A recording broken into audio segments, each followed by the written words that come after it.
నిన్న మా ఇంట్లో ఒక ఇన్సిడెంట్ అయింది. ఆ ఇన్సిడెంట్‌కి ఇంట్లో వాళ్ళందరం పానిక్ అయిపోయినాం. మా ఇంట్లో జరిగినట్టు ఈ ఇన్సిడెంట్ ఎవ్వరి ఇంట్లో కూడా జరగద్దసలు. నేను నైట్ షిఫ్ట్ కంప్లీట్ చేసుకొని మార్నింగ్ 7:00 వచ్చి పడుకున్నాను. మమ్మీ 7:30కే పూజ చేసేసింది. 11 వరకు అంతా ప్రాపర్‌గానే ఉండే. జస్ట్ వితిన్ ఫ్రాక్షన్ ఆఫ్ మినిట్స్‌లోనే మొత్తం దేవుడి దగ్గర దీపాలలో ఆయిల్ అట్లనే ఉంది. దీపాలు వెలుగుతూనే ఉన్నాయి.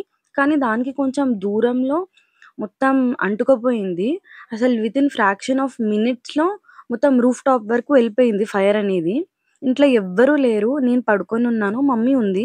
అసలు ఇంట్లో కాలుతున్నట్టు గాని ఏం స్మెల్ రాలేదంట. మమ్మీ హాల్‌లోనే ఉంది. కిచెన్ మొత్తం రూఫ్ టాప్ వరకు వెళ్ళిపోయినాయి మంటలనేది. మమ్మీకి జస్ట్ పొగలా కనిపించి లోపలికొచ్చి సిలిండర్, ఫ్రిడ్జ్ అన్నీ బంద్ చేసింది. మెయిన్ అవన్నీ బంద్ చేసి నన్ను వచ్చి టెన్షన్‌గా లేపింది. నాకేం అర్థం కాలే కొద్దిసేపు. నిద్రలో నుంచి లేసాను కాబట్టి మొత్తం పానిక్ అయిపోయాను కొన్ని మినిట్స్‌లో. ఇంట్లోనే ఫైర్ ఎక్స్టింగ్విషర్ ఉంటే దానితోని కొట్టినాం. అయినా కూడా మంటలు మాత్రం ఆరతలేవు. ఏం చేయాలో అర్థమైతలే. మేమిద్దరం మమ్మీ, నేనిద్దరమే ఉన్నాం కాబట్టి మేమిద్దరం ఎళ్ళిపోవచ్చు బయటికి.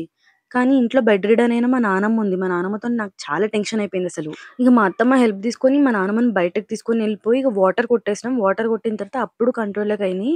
అసలు వితిన్ ఫ్రాక్షన్ ఆఫ్ సెకండ్స్‌లో ఏమైందో కూడా మాకు అర్థం కాలేదు ఇంట్లో. మా మమ్మీ అయితే చాలా ఏడ్చిందసలు. ఇంట్లో ఎవరు తను ఉంది కాబట్టి చూసింది. అదే తను చూడకపోయుంటే ఏంటి పరిస్థితి అని చాలా ఏడ్చింది. కిచెన్‌లో మొత్తం నల్ల పొగ కమ్మేసింది. అసలు ఊపిరి తీసుకోవడానికి రాలేదు. ఇంక తర్వాత ఇగ అన్నీ క్లియర్ అయిపోయిన తర్వాత కొంచెం సెటరేట్ అయినాం. అసలు కొన్ని మినిట్స్‌లో ఇంత అయితదని అనుకోలేదు. ఇప్పుడు మేము సెటరేట్ అయినాం. మీరందరూ కూడా జాగ్రత్తగా ఉండండి.